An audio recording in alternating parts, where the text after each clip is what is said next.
Dans le cadre de leur activité professionnelle, les salariés sont exposés à des risques pour leur santé et leur sécurité. Ce sont les risques professionnels. Le Code du travail fait peser en priorité l'obligation de prévenir ces risques sur l'employeur. C'est donc l'un des acteurs clés. Est-ce à dire que c'est le seul acteur de la prévention des risques professionnels? C'est ce que nous allons voir.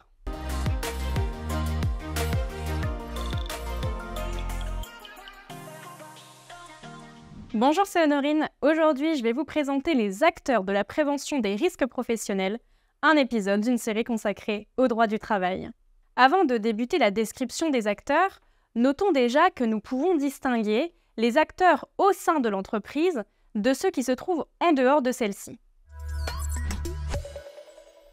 Débutons par l'employeur qui, en application des dispositions du Code du travail, est le responsable principal de la prévention des risques professionnels. Ainsi, selon l'article L 4121-1 du Code du travail, il doit prendre les mesures nécessaires pour assurer la sécurité et protéger la santé physique et mentale des travailleurs. Pour répondre à cette obligation, l'employeur prend des mesures qui découlent des principes généraux de prévention que je présenterai plus en détail dans un autre épisode. Aux côtés de l'employeur se trouvent les représentants du personnel au comité social et économique, dit CSE. Ils sont élus par les salariés et les représentent auprès de l'employeur pour toutes les questions relatives à la santé, la sécurité et les conditions de travail. Ils participent notamment à l'analyse des risques et proposent les actions de prévention. Notons que dans les entreprises de plus de 300 salariés, le Code du travail impose de créer une commission spécifique au sein du CSE. Il s'agit de la commission santé, sécurité et conditions de travail. Le salarié a également un rôle essentiel dans la prévention des risques professionnels puisqu'il applique les procédures mises en place et doit respecter les consignes de sécurité. Sa connaissance pratique de son poste de travail lui permet d'identifier les risques et de proposer des mesures de prévention adaptées à son activité. Le Code du travail, sous l'influence communautaire, prévoit qu'il incombe à chaque travailleur de prendre soin en fonction de sa formation et selon ses possibilités, de sa santé et de sa sécurité, ainsi que de celle des autres personnes concernées par ses actes ou omissions de travail. Je vous propose maintenant un zoom sur un service qui a la particularité de pouvoir être présent dans l'entreprise, mais ce n'est pas toujours le cas. C'est le service de prévention et de santé au travail. Le service de prévention et de santé au travail, autrefois appelé service de médecine du travail, peuvent être créés au sein des entreprises qui ont plus de 500 salariés. On parle alors de services autonomes. La plupart du temps, les entreprises ont l'obligation d'adhérer à un service qui s'appelle un service interentreprise. La mission de l'ensemble de ces services de prévention et de santé au travail est fixée par le Code du travail. La principale consiste à éviter toute altération de la santé des travailleurs du fait de leur travail. Pour cela, les services conduisent des actions pour préserver la santé physique et mentale des travailleurs tout au long de leur parcours professionnel. Ils apportent des aides à l'employeur dans la prévention des risques professionnels. Ils conseillent employeurs, travailleurs et leurs représentants sur différents thèmes.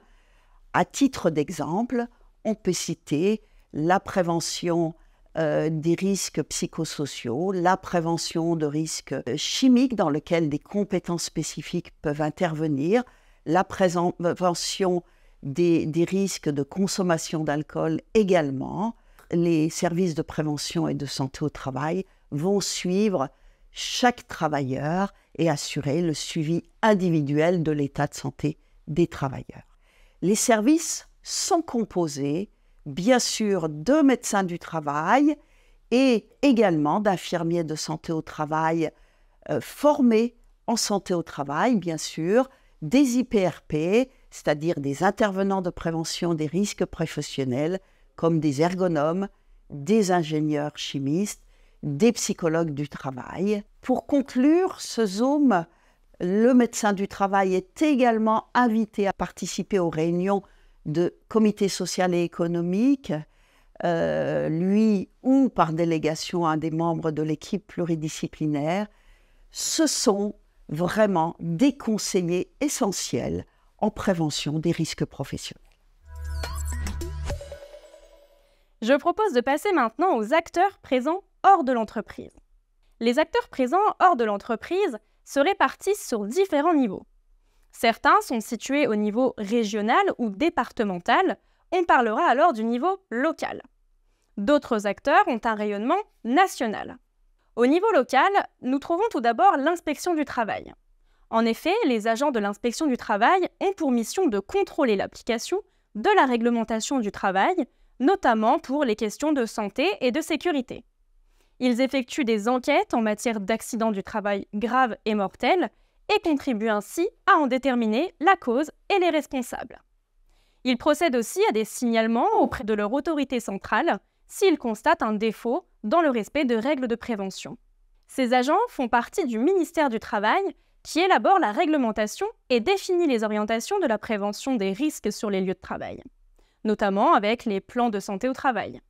Également au niveau local, les caisses d'assurance retraite et de santé au travail, appelées CARSAT, sont des interlocuteurs privilégiés dans le cadre de la prévention des risques professionnels. Elles assurent des missions de service public, parmi lesquelles se trouve la prévention des risques professionnels. Dans ce cadre, les agents de la CARSAT contrôlent, conseillent, forment et informent les entreprises et les salariés. Par exemple, en janvier 2023, les CARSAT ont mis en ligne un nouvel outil à disposition des entreprises. Il s'agit de l'outil Risque routier Pro, qui est consacré aux risques liés aux déplacements et aux trajets. Il permet à toute entreprise qui le souhaite d'établir un bilan personnalisé et d'obtenir des pistes d'action pour progresser. Les CARSAT sont pilotés par le ministère de la Santé et de la Prévention, qui s'appuie sur deux acteurs nationaux. La Caisse nationale d'assurance maladie pour les salariés relevant du régime général et les caisses centrales de la mutualité sociale agricole qui couvrent les travailleurs du monde agricole. Dans le paysage des acteurs de la prévention des risques professionnels, nous trouvons d'autres acteurs dont le rayonnement est national. On pense bien évidemment à l'Agence nationale pour l'amélioration des conditions de travail, connue sous son acronyme ANACT. Les missions de cette agence sont définies à l'article L 4642-1 du Code du travail. Parmi celles-ci, on trouve l'appui des entreprises dans leurs démarches en matière d'évaluation et de prévention des risques professionnels. Ces missions sont déployées sur tout le territoire par les agences régionales. Une entreprise peut par exemple bénéficier d'un appui gratuit pour prévenir les conduites addictives en milieu professionnel grâce à l'outil PrevCamp.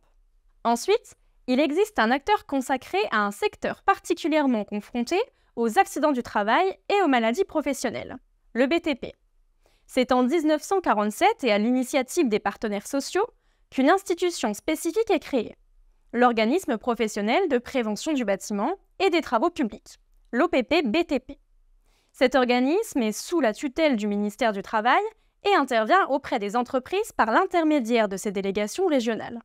L'OPP-BTP propose notamment des guides techniques et des affiches de sensibilisation.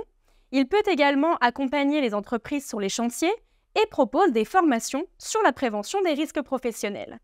Un autre acteur est au cœur de la prévention des risques professionnels. Il s'agit de l'Institut national de recherche et de sécurité pour la prévention des accidents du travail et des maladies professionnelles, l'INRS. Cet institut travaille en coopération avec l'ANACT et l'OPP-BTP que nous venons de décrire et regroupe des personnes aux compétences variées, ingénieurs, chercheurs, médecins, juristes. Il propose des outils et des services aux chefs d'entreprise, aux salariés et à tous les acteurs de la prévention des risques professionnels. Tous les mois, l'INRS publie une revue dédiée à la prévention des risques professionnels qui est intitulée « Travail et sécurité ». L'INRS travaille en partenariat avec l'Agence nationale de sécurité sanitaire de l'alimentation, de l'environnement et du travail. Dans le domaine de la santé au travail, l'ANSES contribue à la production de connaissances sur les dangers, les expositions et l'évaluation des risques professionnels en publiant des avis et des rapports. Enfin, nous concluons le panorama des acteurs de la prévention des risques professionnels en évoquant les juridictions françaises. En effet, par leurs décisions, elles contribuent à la bonne application des règles en vigueur dans le champ de la prévention des risques professionnels. Nous arrivons au terme de cette vidéo et il y a donc 3 points à retenir. Tout d'abord, si l'employeur est un acteur clé dans la prévention des risques professionnels, il est entouré de partenaires dans et en dehors de l'entreprise. Ensuite, le ministère du Travail et le ministère de la Santé et de la Prévention pilote les acteurs déployés sur le territoire. Inspection du travail, ANACT, OPP-BTP, CARSAT, ANSES. Enfin, d'autres acteurs indépendants contribuent également à la prévention des risques professionnels, l'INRS et les juridictions françaises. Vous avez apprécié ce contenu et la pratique du droit du travail vous intéresse? Découvrez le métier d'inspecteur du travail, un métier de terrain qui vous permettra de mettre en pratique vos connaissances sur l'ensemble du champ couvert par le Code du travail et bien plus encore. À très bientôt pour un nouvel épisode consacré au droit du travail.